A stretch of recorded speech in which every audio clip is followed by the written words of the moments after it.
Hello students, class 10 science 1 हमारा आपको lesson number 10 space mission मैं ले रही हूँ आपका।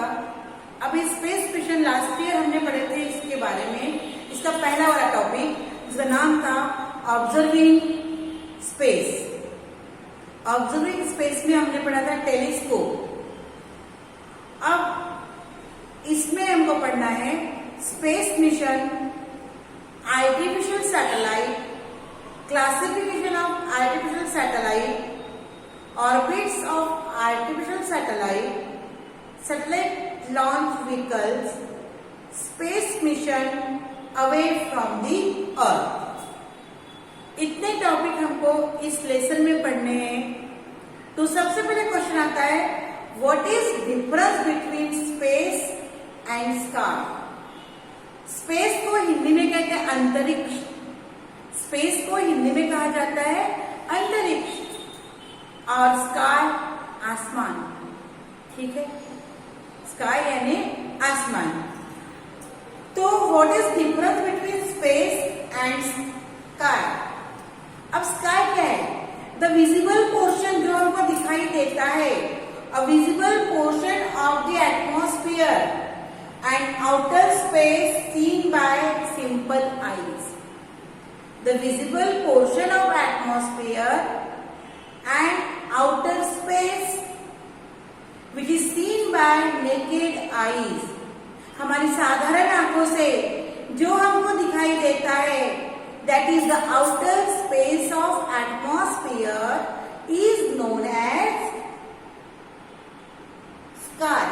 Is known as sky. Without any equipment, जैसे कि टेलीस्कोप है, इसके उपयोग के बिना जो हमको आउटर स्पेस दिखाई देता है of the atmosphere is known as sky.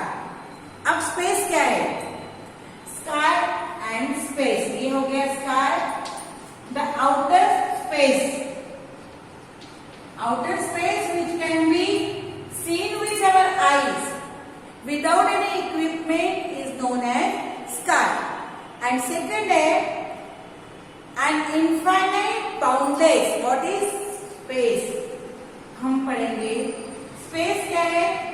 Infinite boundless and infinite boundless, and जिसमें कोई सीमा नहीं है, जिसकी कोई सीमा नहीं, किसी कोई बाउंड्री नहीं है, that is boundless.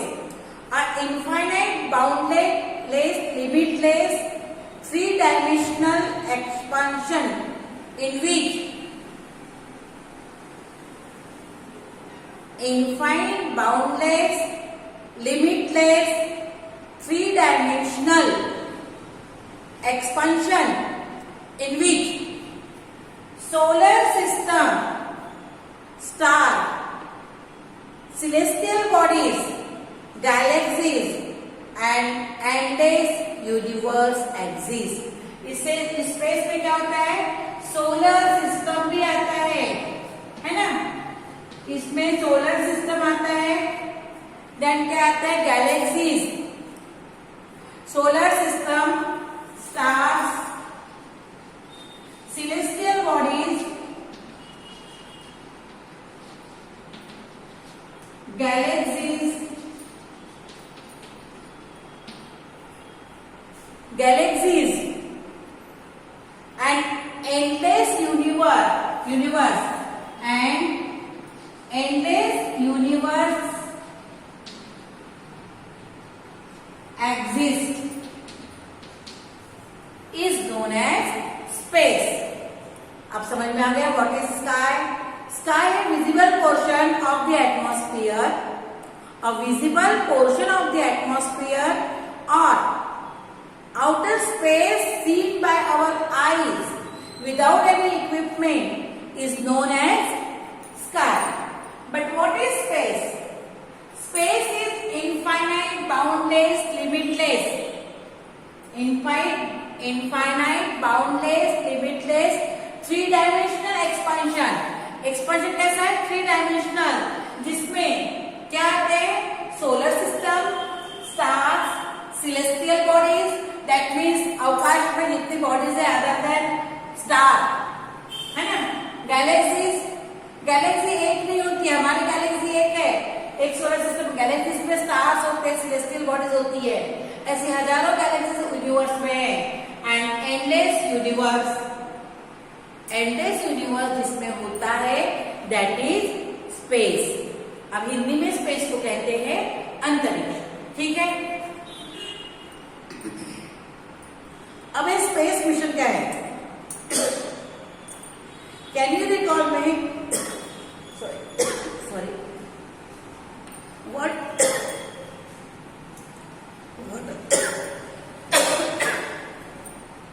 What are different objects in the solar system? Solar system में क्या क्या होते हैं? 8 प्लैनेट्स होते हैं, सैटेलाइट्स होते हैं, मेटरॉइड्स होते हैं, एस्ट्रॉइड्स होते हैं, एस्टेरॉइड्स होते हैं, ये सब सोलर सिस्टम में होते हैं, गैलेक्सी होती है ना। What is mean by satellite? अब सैटेलाइट क्या है? सैटेलाइट जो होता है a natural satellite is an astronomical object orbiting the planet. Satellite is the astronomical object orbiting the planet is known as natural satellite. What is satellite? Is an astronomical object orbiting the planet. प्रत्येक 8 planets है। पहले Pluto को भी planets मानते थे, 9 planet बोलते थे, हमारे पास 9 प्लैनेट्स है। पर बाद में क्या हुआ कि जब स्टडी मटेरियल की हुई तो उसके बाद क्या ऐसा कि डिस्टेंस फ्रॉम सन, सूर्य से उस पर्टिकुलर प्लैनेट की दूरी कितनी दूर है, उसके लिए उन्होंने एक ऐसा तैयार किया कि इतने दूरी वाले प्लैनेट्स में आएंगे। पर तो प्लूटो की दूरी ज्यादा थी और वो छोटा था, सूर्य से बहुत दूर था, इसीलिए प्लूटो को 2006 से प्लैनेट नहीं माना जाता। हम कहते हैं कि सोलर सिस्टम में 8 प्लैनेट्स है। तो प्लैनेट्स के अपने अपने सैटेलाइट्स होते हैं। तो satellite is a astronomical object that orbiting the particular planets is known as satellite. Fourth and last question है, how many natural satellite does the earth have? Earth के पास कितने सैटेलाइट है? अर्थ के पास ओनली 1 सैटेलाइट है, that is moon. कितने satellite है? 1। और वो कौन सा है? अर्थ का नेचुरल सैटेलाइट कौन सा है? अर्थ जिसमें हम रहते हैं, उसका सैटेलाइट कौन सा है? मून। इसे कहते हैं सैटेलाइट और ये नेचुरल है। परंतु विज्ञान, साइंस एंड टेक्नोलॉजी डेवलप हुआ, उसमें वास्ट इंफॉर्मेशन मिलती गई और हमारे कंफर्ट के लिए या नई नई जानकारियां हासिल करने के लिए मनुष्य ने बहुत सारे आर्टिफिशियल सैटेलाइट अंतरिक्ष में छोड़े, जो हमको अभी बहुत सारी जानकारियां देता है। जैसे कि वेदर रिपोर्ट के बारे में जानकारी सैटेलाइट से थ्रू सेंटर में आती है और वो आगे पब्लिश होती है। बहुत सारी चीजें जो सैटेलाइट हमको उपयोगी होता है। मैन हैज ऑलवेज, बुक में है आपके, man has always been curious about the unknown place. Unknown place के बारे में जानकारी लेना मनुष्य की ये एक उसकी आदत है। वहां क्या है? हमने कहा कि वहां नहीं जाना, बच्चा वहां जाता है। क्यों? Because he is curious, always been eager to expand the horizon of this knowledge. और हमेशा मनुष्य लगता है कि मेरा नॉलेज बढ़े, उसको एक्सपांड करे bye exploring the unknown world. Unknown world को देखने की उसकी कीमिया। अंटार्कटिका पर जाकर पहुंच गए, मंगल ग्रह में पानी है, मंगल ग्रह में भी आपको बस्ती हो सकती है, लोग रह सकते हैं। ऐसी जानकारी मनुष्य ने हासिल कर ली है ना। He must have deep curiosity about the space and many twinkling stars. Space के बारे में भी उसको बहुत क्यूरियोसिटी है। और ट्विंकलिंग स्टार्स को चमकते, पूरे ऊपर में जितने भी सेलेस्टियल बॉडीज है सब नहीं चमकते, स्टार्स अकेले क्यों चमकते, इसके बारे में भी बहुत ज्यादा मनुष्य ईगर है। He must have had the dream to fly to the space and must have been working for that. Dream होता है। अब्दुल कलाम जो अपने एपीजे अब्दुल कलाम राष्ट्रपति थे, वो जो अपने गांव के हवाई जहाज उड़ते हुए देखते थे ना, तो वो कहते थे कि मैं जब बड़ा हो जाऊंगा ना, तो अपने गांव से उड़ने वाला, एयरक्राफ्ट में उड़ने वाला पहला व्यक्ति होगा। तो उन्होंने इतनी ज्यादा अपनी ड्रीम आगे बढ़े, अपने विल पावर अपना इतना स्ट्रांग बना लिया था कि मैं साइंटिस्ट बनूंगा और मैं एयरक्राफ्ट में उड़ूंगा। तो उन्होंने बहुत एक्सप्लोर किया स्पेस को। साइंटिस्ट थे वो, वैज्ञानिक थे बहुत बड़े, है ना। तो वैसी मंशा हर व्यक्ति की होनी चाहिए, या साइंटिस्ट लोगों की जैसी मंशा होती है, और वे अपने आप को स्पेस में जाने का सौभाग्य प्राप्त जिसको भी होता है। सभी लोग स्पेस में जाते नहीं है, पर जिनको जिनको मिला है जाने का मौका, वे बहुत अपने आप को भाग्यशाली समझते होंगे कि स्टडी किया है, अपना लाइफ पूरा उन्होंने क्या किया है, डिवोट कर दिया है स्पेस मिशन के लिए। अब स्पेस मिशन क्या है, मैं बुक में से पढ़ के आपको बता रही हूँ। Substation development in technology. Space mission का मोटो क्या होता है कि development in technology, specially space technology in the latter half of 20th century result in the development of spacecraft. कि डेवलपमेंट हुआ टेक्नोलॉजी, साइंस एंड टेक्नोलॉजी में development हुआ, specially space technology का जब डेवलपमेंट हुआ in the latter half of 20th century, the development of spacecraft making space areas possible. और space क्या है, स्पेस में कैसे जाया जाता है, उसके स्पेस की शिप कैसे होती है, क्या क्या करना पड़ता है, ये क्यूरियसिटी उन्होंने अपने आप हासिल किया, नॉलेज हासिल किया, और मनुष्य ने स्पेस को एक्सप्लोर करने का सोचा। Since then, more than 1,000 artificial satellites have been placed into the orbit around the Earth. इन लोगों ने जब स्टडी करने के बाद साइंटिस्ट लोग क्यूरियस थे और वो सैटेलाइट बने, और अलग अलग सैटेलाइट अर्थ के ऑर्बिट में, हमने लास्ट टाइम पढ़े थे कि लोअर ऑर्बिट, मिडिल ऑर्बिट और अपर orbit.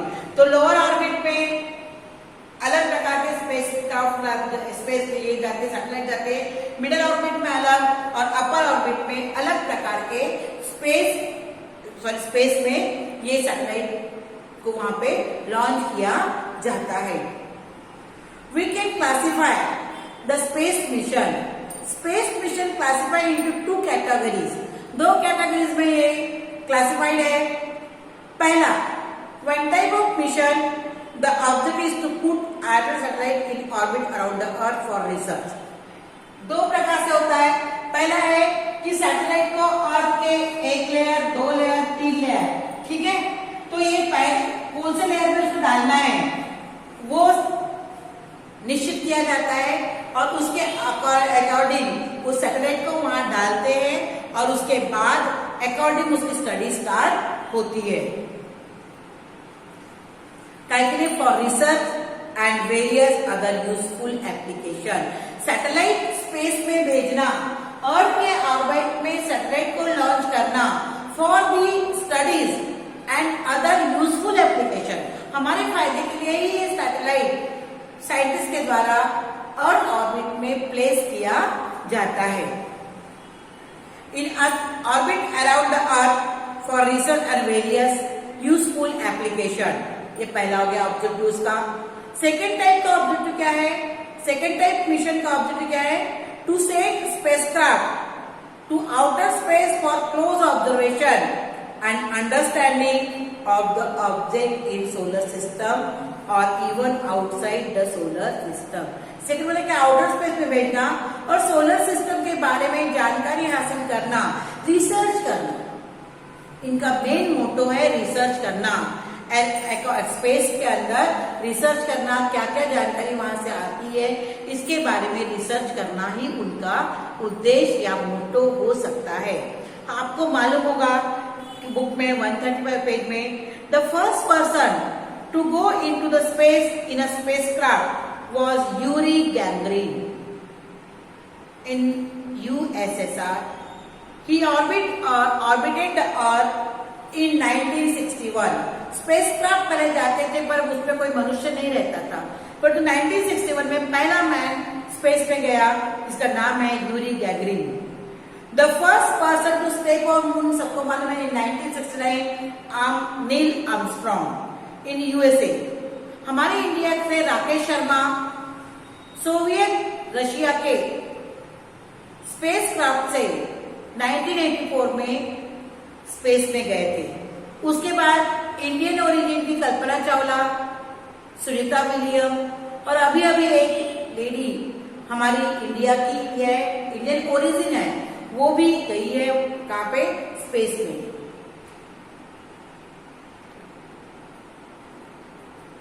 Also participated in space exploration through mission organized by NASA. NASA, National Aeronautical and Space Administration, USA में है ये नासा, जिसका नाम है national aeronautical and space application administration. वहां के द्वारा नासा अपने यहाँ ये स्पेस क्राफ्ट भेजता है, कहाँ, स्पेस में, यूएसए में। हमारे यहाँ पे श्रीहरिकोटा में है, इसका नाम है, श्रीहरिकोटा में अपने पास भी एक है जो यहाँ से स्पेस में स्पेस क्राफ्ट भेजता है, इंडियन बेस, इंडियन ओरिजिन। अब need and importance of space mission, इसका इम्पोर्टेंस क्या है, नीड क्या है। The world has become a global village. Space craft के द्वारा हमको इतना मोबाइल से हम जुड़े हुए हैं, हम यहाँ की बातें वहां अलग अलग कॉन्टिनेंटल्स में, अमेरिका हो चाहे रशिया हो चाहे इंग्लैंड हो, हम वहां की जानकारी हमको मिल जाती है। ओलंपिक जापान में हो रहा है, जानकारी हमको तुरंत मिल जाती है, हम बिल्कुल लाइव उनको देखते हैं। Because of space craft, because of satellite के द्वारा ही हम ये सब चीज देख सकते हैं या संभव हो सकता है। Mission today we can contact a person in any part of the world. किसी भी व्यक्ति से, वर्ल्ड के किसी भी पार्ट में कोई व्यक्ति है, हम उसके कांटेक्ट में रह सकते हैं because of satellite. We can gather information about world wide event sitting at home. अभी का मैंने ओलंपिक जो है ये वर्ल्ड वाइड इवेंट है, इसको हम अपने घर में बैठ के देख सकते हैं और उनकी खुशी में शामिल भी हो जाते हैं because of satellite. You all know the importance of internet अभी अपने लिए बहुत महत्वपूर्ण चीज हो गई है। हमारे पास नेट नहीं आ रहा है, ये नहीं आ रहा है, सबको मालूम है, हमारी स्कूलें बंद है और इंटरनेट का इम्पोर्टेंस आज हमको पता चल रहा है कि कितना ये महत्वपूर्ण है। Due to internet every information is available at our fingertip. Net के द्वारा हमको कोई भी जानकारी मिलती है, गूगल को सर्च करते या मैप सर्च करते, कुछ भी हम लोग सर्च कर सकते हैं और इंटरनेट के द्वारा ही ये पॉसिबल हुआ। और इंटरनेट किसके द्वारा चलता है, सैटेलाइट के द्वारा। ये जो हमको हमारे जो हम लोग बीएसएनएल मोबाइल है, हमारा डाटा है, मोबाइल डाटा नहीं है, अमुक नहीं है, वैसा नहीं है, क्यों कहाँ से मिलता है ये सब चीज हमको सैटेलाइट के द्वारा ही प्राप्त होती है। Due to the internet every information is at our fingertip. हम अपने मोबाइल में पहले हमको ढूंढना पड़ता है, इसका मतलब क्या है, इसका मतलब क्या है, यही कहाँ जाएगा, वो कहाँ जाएगा, पर आज हमारे पास मोबाइल है, इस मोबाइल के माध्यम से हम हर चीज अपने आप में ढूंढ लेते हैं, है ना। It has become possible to get advanced alert about natural calamities. Internet के इसके सैटेलाइट के द्वारा जो नेचुरल कैलामिटीज आती है, जैसे अभी 4 दिन पहले कहा था कि बहुत ढकफुटी होने वाली है, बारिश होने वाली है या विपदा आने वाली है, नेचुरल कैलामिटीज यानी विपदा, उसकी जानकारी हमको 4 दिन पहले ही मिल जाती है through satellite. And take proper precautions. मालूम हो गया ऐसा होने वाला है तो प्रिकॉशंस तो पहले ही ली जाएगी ना। तो अगर ढकफुटी होने वाली पहले लोग अलर्ट हो जाते, तो ये सब चीजें चाहे वो कुछ भी हो, कोई भी कैलामिटीज हो, किसी प्रकार की भी हो, अगर वो हमको पता चले तो हम उसका उपाय योजन पहले ही कर लेती है। उसी प्रकार during the war it is possible to get information about the action of the enemy.